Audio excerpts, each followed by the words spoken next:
Hey YouTube, Cole here. Today we are going to be reviewing quite possibly one of my favorite figures that I've gotten in a long time. The Titan Class Legacy Generation Selects Black Zarak.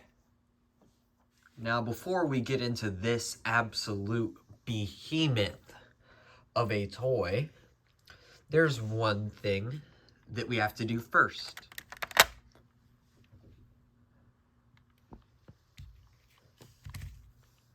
This guy is what you call a headmaster. Basically, the head pops off to become a separate robot. For example, this guy, his name is Ape Face. He is also a headmaster. So he can just take his head off and, oh, there you go. The little headmaster. Now, there is one difference between this and Ape Face. This does it on a much larger scale. So, for the transformation of the head, you want to push the horns forward, pull these sides to where they're kind of flared out, untab this chest piece, fold. Oh, it's kind of tight. Fold out the legs. There we go. Pull. Now, for the transformation of this head, first thing you want to do is flare these out like this, so you can pull the sides. Untab this chest piece right here. And then take the legs and just unfold them out. Then you can bring these arms, well, what would become the arms, up. Bring this down. Bring down the chest. Get the arms out and pull out the hands. And just do the same to the other side. Now you're going to take these little panels and fold them up. And make sure the horns are straight so we can use them as arm blades. Now, here we have his big old headmaster. I forgot to mention that there's also this little back piece that you get from pulling this up to cover up the face. Now, anyways, this guy is a bit of a smaller dude.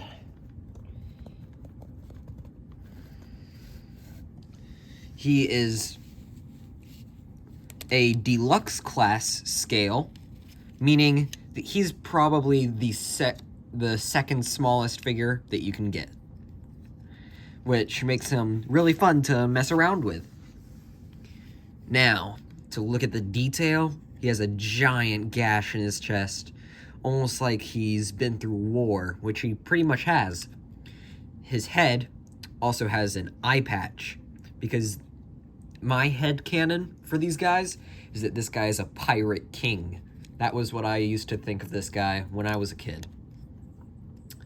Now, for posability. Head is on a kind of limited ball joint. And before I move on from that, the special thing about this head, his own head is yet another headmaster. Now this is Zarak. The rest of these bodies, they are nothing without this little guy. This guy, it controls everything. Well, you can still transform both of these without the head, but in the storyline, the headmasters are what controls the bodies. The bodies are nothing without it. So moving on to the articulation, arm moves out that far, 360 rotation, double bend at the elbow,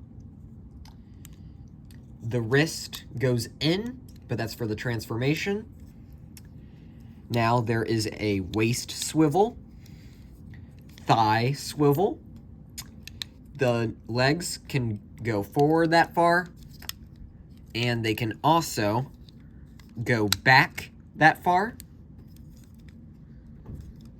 And the knees can go forward and back. And the ankle has a pivot that goes really nice and far, so you can get them into some really nice poses. Now, if we tab this head right back in there, we will now be able to take a look at the big boy himself, Black Zarak. The detail on this figure is unbelievable. The amount of paint and tiny details, the silver that's nice and reflective on the chest, his giant shoulder cannons just protruding out, his giant scorpion-like hands, which can actually hold entire figures, and some of the smaller details like the thrusters on the sides of his chest. First, let's look at his mighty accessory, his spear, which is almost as tall as he is. And something really fun is that if you have another figure, you can tab this hole onto them. So you just have a figure with a giant spear. But anyway, this spear is beautiful with all of its nice, subtle detailing. And it doesn't really plug in to the hand. It just slots in there pretty much. So you can put it however you want on either arm. Now down to the waist, he has a bunch of silver and some nice cyan blue. This is where the gold really comes in, with his feet and his shins. Now, something else that you can do is that if you take off some different parts, like this from the left leg, this piece from the right leg, tab these together, and take off one of his back plates, you can make a shield. Now this shield is really nice and wide, and you can tab it onto the arm. I don't know how good that's going to be on camera, but you can just boop, plug it on. You can also plug it in another way with these two holes, tabbing it in like that. And the pinchers pinch. Now we get to the posability of this guy.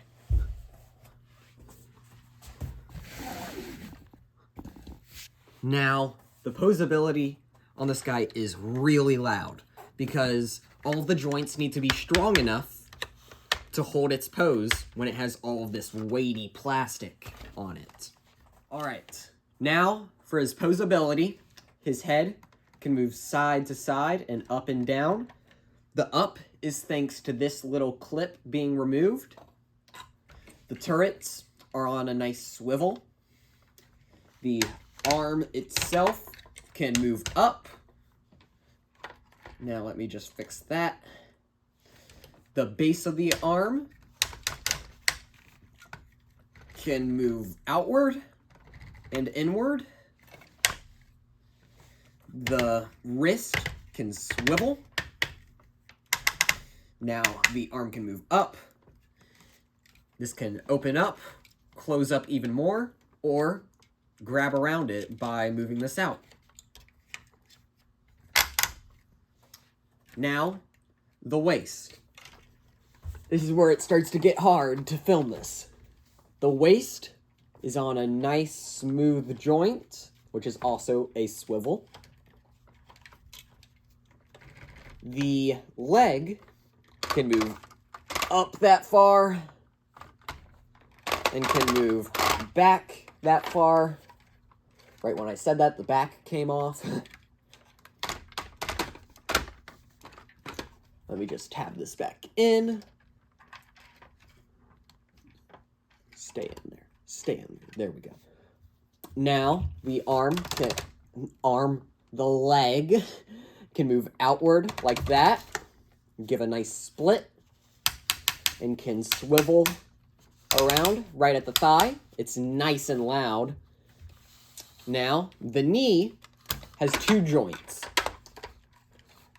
It has, let me just tab this back in. It has a joint right here and a joint right here. That's the first joint. That's the second joint. So you're going to need to kind of shift them around to get them standing straight. Now, his feet have a pivot, and the feet themselves can go in and out. Now, let's do this thing's transformation. Now, this is the transformation for Black Zarak into Scorpion mode. Now, this Scorpion mode is huge. So you can add the shoulder guns onto the Scorpion's arms. You break the shield into its previous pieces. You can plug them in to these almost bulky parts right here. And you plug this thing into the back of the Scorpion mode. I know you can't see it, but it's hard to show.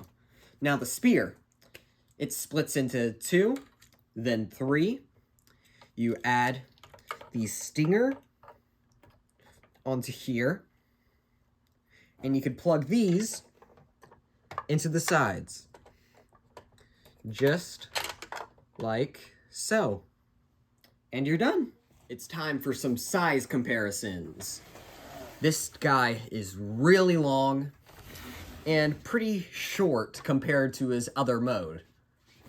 First off, we have Deluxe Class Skullgrin from Nana.